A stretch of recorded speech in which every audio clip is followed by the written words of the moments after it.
All right. So what you see here is a graph booklet, right? So this is a graph, and this is how it works. So before you can get to start plotting things on the graph, whether any kind of function, you need to understand exactly what you are looking at.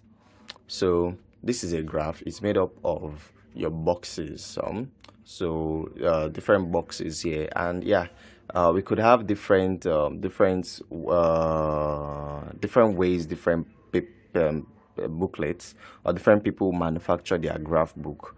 So in this case, mine is kind of a little bit big. I would say it's each box is kind of big, but then each individual box in it are very small. We have smaller grids in each box, and I hope it is really coming out well with this quality of video. Let me see if I can zoom in a little bit first.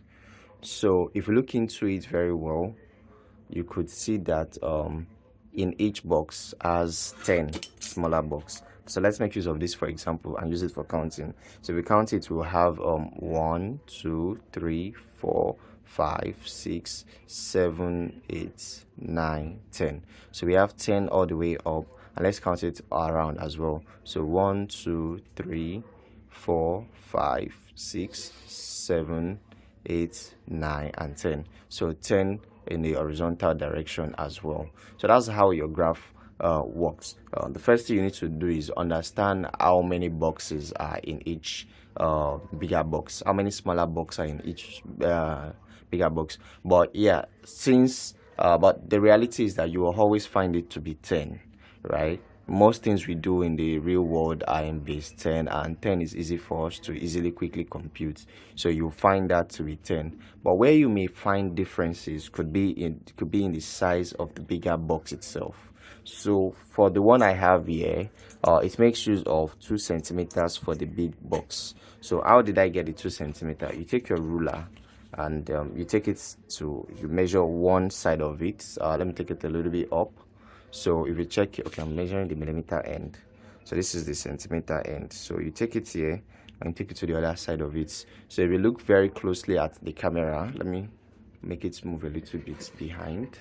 So you see what I'm doing. I don't know if it is really clear, but that's what we have here then. So we have it to be 0 centimeters here and 2 centimeters here. So that is 2 centimeter. So I understand that my graph make use of 2 centimeter for each big box. You need to first of all understand that, because your graph is going to be based on a scale, right? And that scale, you need to properly define it, and to define it, you need to know what each box measures. You need to really get the concept of that. So that's the first thing we have to do. So from year to year, it measures 2 centimeter, and it is going to be true for all the different pages in this in the graph. So you don't need to measure it over and over again. You can just rely on it once. So that's that.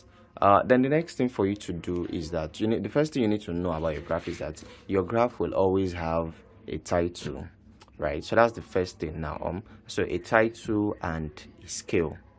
A title and a scale. So the title is usually maybe like a graph of something something something. So that something something something is the function you are plotting.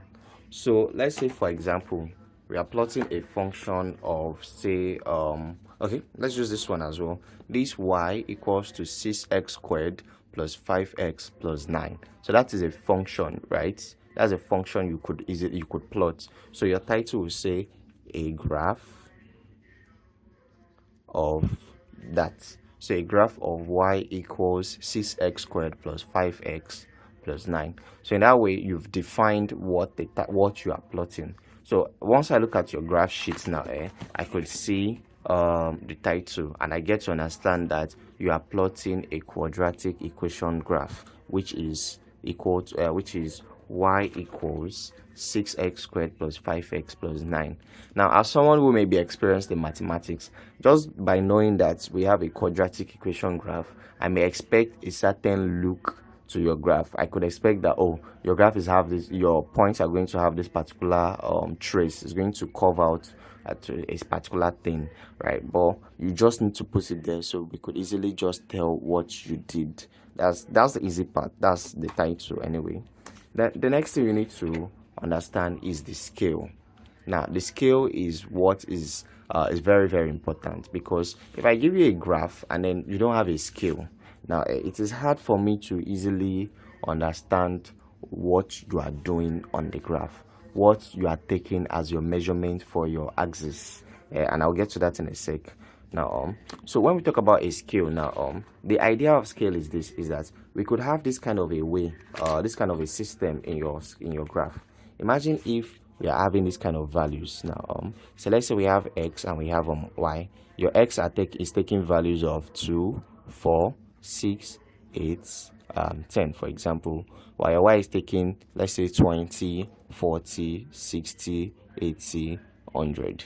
So now you want to plot this in your graph. Now, so there's no possible way that you can start all the way from 0 and count up to 40 in any point of this graph. There's no way that is possible. You have to do some compressing of values. You have to do some scaling down of values. You could do something like, oh, okay, you know what? Everywhere I see 2 centimeter, because 2 centimeter is what my graph what each big box is anyway.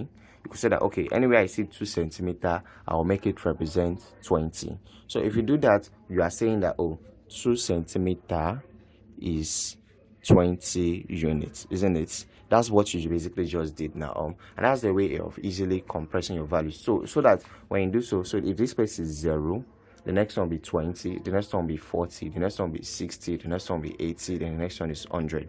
You have defined a scale for your graph. And that is what we just did now. That is the meaning of what we call a scale.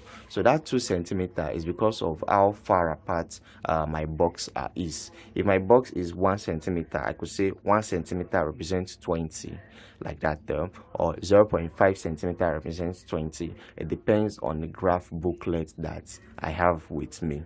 And I could even say if each one is 1 centimeter, I could still use that 2 centimeter. I will just know that, oh, if each of them, I'll just say that, okay, well, this is 0. Let's assume this is 1 instead of 2 now.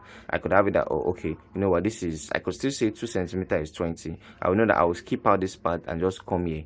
I can just say, oh, you know, this is 1. Since I'm not using it, I'll just come here. This is what, 20. Then I have another one, 40. Then another one, like that. So that's how the concept of scale works. I don't know how visible this ruler is, the writings on it in the video, but I guess we'll figure out about that. So the third thing you need to know is your axis.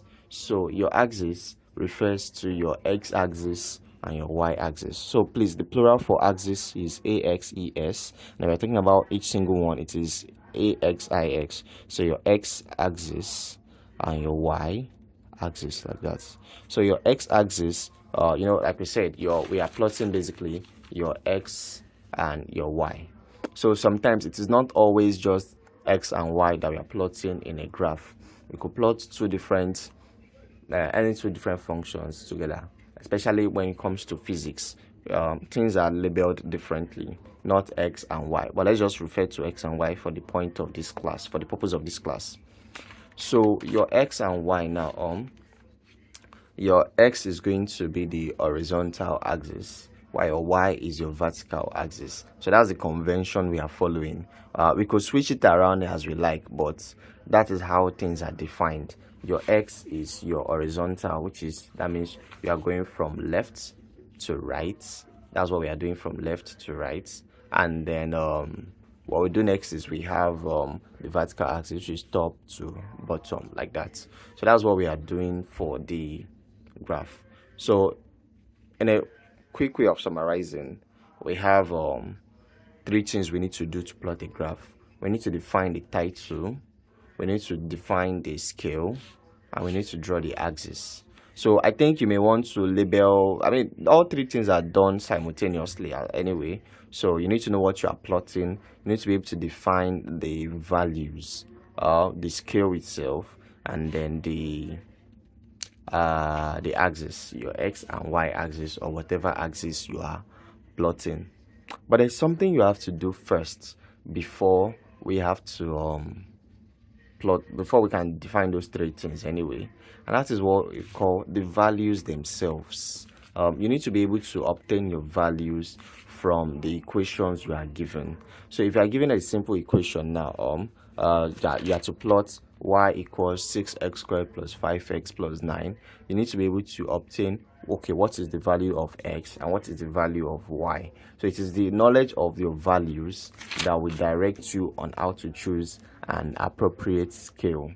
So in order for you to really get the point of what I'm doing, we will have to plot a graph. So let's plot a graph. Enough of the talking. So let's plot a graph in the next section, and then you will really get the gist of what this topic is all about. So yeah, let's catch up in the next one.